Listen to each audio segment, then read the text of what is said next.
کہ نماز عید وہ نماز ہے جس کے بارے میں نبی صلی اللہ علیہ وسلم نے جناب ام عطیہ رضی اللہ عنہا اور دیگر خواتین کی ڈیوٹی لگائی تھی، جیسا کہ بخاری مسلم میں آتا ہے کہ تم عورتوں کو بھی نماز پڑھنے کے لیے گھروں سے نکالو۔ ام عطیہ کی کیا ڈیوٹی لگی میرے بھائی؟ عورتوں کو بھی نماز عید پڑھنے کے لیے گھروں سے نکالو۔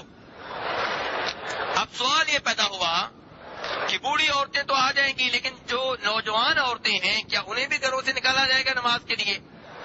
پردے کا مسئلہ ہے، جنین کا مسئلہ، اور ایسی وہ عورتیں جو حیض کی حالت میں ہیں کیا ان سے بھی یہ مطالبہ ہے کہ وہ بھی عیدگاہ میں آئیں؟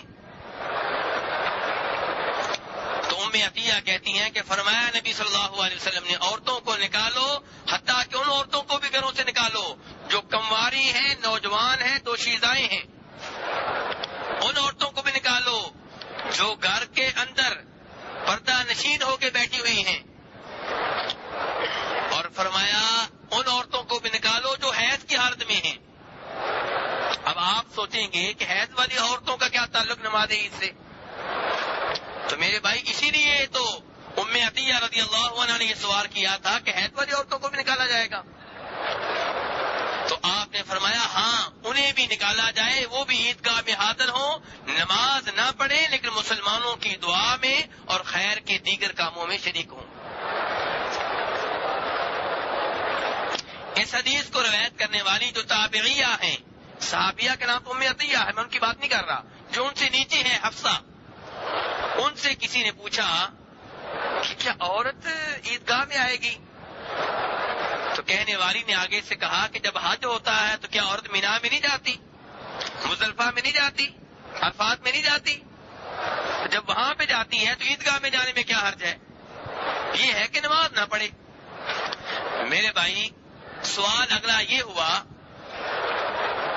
اعلی احدانا بأس اذا لم يكن لها جلباب الا تخرج، کہ اگر کوئی عورت اس لیے نماز عید کے لیے گھر سے باہر نہ نکلے کہ اس کے پاس چادر نہیں ہے تو کیا اس کو کوئی حرج ہے، اس کے بارے میں کوئی مسئلہ ہے؟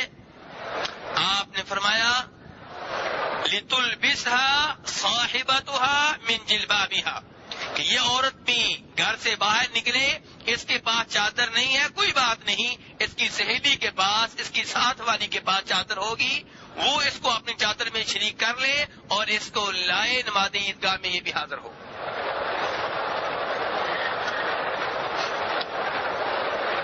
میرے بھائی دیکھ رہے ہیں اس عید کے بارے میں، عید کی نماز کے بارے میں کتنی سختی ہو رہی ہے، اور روایات کس کتاب کی ہیں؟ بولے میرے بھائی، یہ حدیثیں جو میں نے نقل کی ہیں آپ کے سامنے کن کتابوں کی ہیں؟ بخاری مسلم کی، جو شک و شبہ سے بالاتر ہیں۔ نبی صلی اللہ علیہ وسلم نے ان خواتین سے کہا جن کے پاس چادر نہیں ہے پردہ کرنے کے لیے کہ وہ بھی عیدگاہ میں آئیں، نماز پڑھنے کے لیے حاضر ہوں، اپنے پاس چادر نہیں ہے، کسی پڑوسن کے پاس ہے، کسی سہیلی کے پاس ہے، اس کے ساتھ شریک ہو کر آئیں، پردہ بھی کریں اور نماز بھی ادا کریں۔ اس سے ایک تو یہ معلوم ہوا میرے بھائی کہ نماز عید جو ہے واجب ہے، ضروری ہے، لازم ہے، اسی لیے آپ صلی اللہ علیہ وسلم اتنی سختی کر رہے ہیں۔ اور دوسرا یہ معلوم ہوا کہ پردہ مردی ہے کر لو، مردی ہے نہ کرو، یا پردہ بھی ضروری ہے؟ اگر پردہ غیر ضروری ہوتا تو اللہ کے رسول کہتے کوئی مسئلہ نہیں، نماز عید ضروری ہے، چادر نہیں بھی ملتی، پردہ نہیں بھی کر سکتی، مجبوری ہے، آؤ نماز پڑھو، لیکن آپ نے یہ نہیں کہا، آپ نے کہا نہیں، پردہ بھی کرنا ہے، چاہے ساتھ والی سہیلی کی چادر میں داخل ہو جائیں، پردہ بھی کرنا ہے، عید کی نماز میں بھی حاضر ہونا ہے۔ اب ہم میں سے کچھ احباب جو ہیں وہ پردہ کرنے میں نمبر 1 ہوں گے اور پردے کی وجہ سے بیگم کو عیدگاہ میں نہیں آنے دیتے ہوں گے، اور کچھ ایسے ہوں گے جن کی بیگمات عیدگاہ میں آتی ہوں گی لیکن پردہ نہیں کرتی ہوں گی۔ لیکن شریعت نے ہم سے یہاں پہ 2 مطالبے کیے ہیں کہ آپ کی بیگم پردہ بھی کرے، آپ کی بیٹی پردہ بھی کرے، آپ کی بہن پردہ بھی کرے، آپ کی ماں پردہ بھی کرے، اور نماز عید کے لیے حاضر بھی ہو۔ قرآن و حدیث جس سائڈ پہ ہوں اس موقف کو اپنا لینا چاہیے۔ تو یہاں پہ امام ابو حنیفہ رحمہ اللہ کا موقف بالکل ٹھیک ہے کہ نماز عید جو ہے وہ واجب ہے، اور اس کے دلائل میں نے آپ کے سامنے رکھ دیے ہیں۔ لیکن میرے بھائی یہاں پہ جب میں دلائل دے رہا تھا آپ نے اندازہ لگایا ہوگا کہ نبی صلی اللہ علیہ وسلم نے عورتوں کے معاملے میں سختی کی ہے کہ وہ بھی نماز عید کے لیے حاضر ہوں. تو میرے بھائی کیا ہم اس حدیث کے اوپر عمل کرتے ہیں؟ کیا ہماری خواتین نماز عید کے لیے نکلتی ہیں؟ یا ہم نے اپنا ہی قانون بنا رکھا ہے جی پردے کا مسئلہ ہے؟ پردے کا مسئلہ تو اللہ کے رسول کے زمانے میں بھی تھا. عورتوں نے بتایا کہ ہمارے پاس چادریں نہیں ہیں. آپ نے بتایا تب، آپ نے فرمایا تب بھی عید کی نماز کے لیے نکلو اپنی سہیلی کی چادر میں داخل ہو کر. آج تو کپڑے وافر ہیں، چادریں موجود ہیں، برقع موجود ہے، نقاب موجود ہے، پھر ہماری خواتین نماز عید کے لیے کیوں نہیں نکلتی؟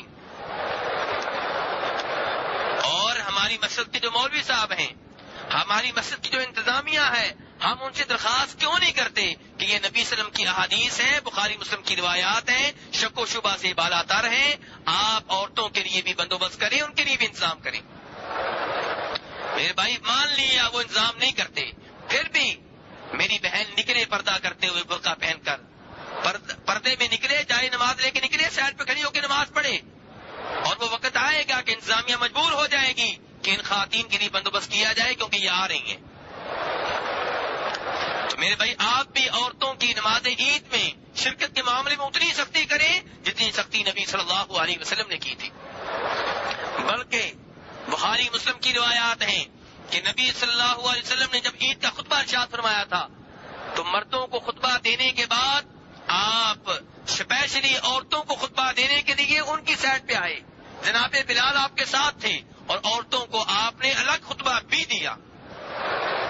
آپ اندازہ کریں کہ عورتوں کے نماز عید میں شرکت کا معاملہ کتنا اہم ہے کہ نبی صلی اللہ علیہ وسلم نے وہاں پہ آ کے ان کو الگ خطبہ بھی دیا. اور علماء کرام کہتے ہیں شاید اس میں حکمت یہ تھی کہ اسپیکر نہیں ہوا کرتے تھے، تو آواز جب آپ نے خطبہ عید کا دیا تو عورتوں کو نہیں پہنچ رہی تھی، اس لیے عورتوں کو الگ خطبہ دینے کے لیے آپ عورتوں کی سائڈ پہ گئے. میرے بھائی احادیث بخاری مسلم کی، پھر ہم عمل کیوں نہ کریں؟ کوئی ان کو ناقابل اعتماد نہیں کہہ سکتا، کوئی ان کو مشکوک نہیں کہہ سکتا، کوئی مسئلہ نہیں ہے. اس لیے میرے بھائی ان احادیث کو سینے سے لگائیں اور یہ عہد کریں کہ ان کے اوپر بھی ہم نے عمل کرنا ہے. اپنی خواتین کو نماز عید کے لیے نکالیں، یہاں بھی، مدینہ میں بھی، پاک و ہند میں بھی.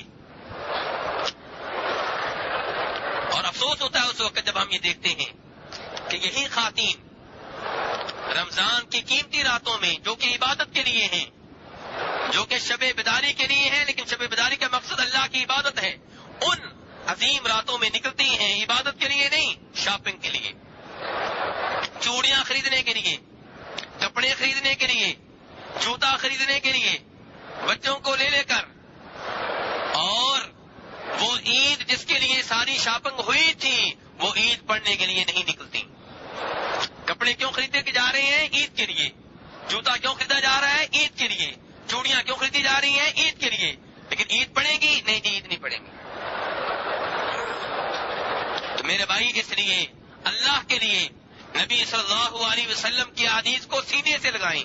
ہم میں سے ہر آدمی کا یہ دعویٰ ہے کہ مجھے اللہ کے بعد سب سے زیادہ محبت کس سے ہے؟